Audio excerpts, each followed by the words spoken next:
خبر شامل کرتے ہیں سیالکوٹ سے، جہاں ABC نیوز کے ڈسٹرکٹ رپورٹر محمد بلال کی رپورٹ کے مطابق دودھ کے نام پر سفید محلول فروخت کرنے والوں کے خلاف زیرو ٹالرینس پالیسی اختیار کر لی گئی۔ DG فوڈ اتھارٹی کے حکم پر فوڈ سیفٹی ٹیموں کی علل صبح سخت ناکہ بندیاں اور شہر میں کریک ڈاؤن کیا گیا۔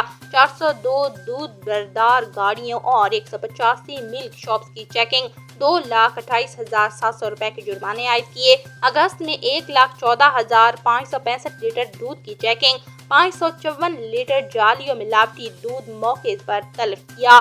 جدید الیکٹروسکین سے کیے گئے ٹیسٹ ناقص پائے جانے پر دودھ تلف کر لیا گیا۔ عاصم جاوید نے بتایا کہ دودھ میں پانی کی ملاوٹ اور قدرتی چکنائی کی کمی پائی گئی۔ فوڈ سیفٹی ٹیموں نے بروقت کارروائی کر کے ملاوٹی دودھ کی ترسیل ناکام بنائی۔ 4 ڈیری سیمپل تفصیلی تجزیے کے لیے لیبارٹری ٹیسٹ کے لیے بھجوا دیے گئے۔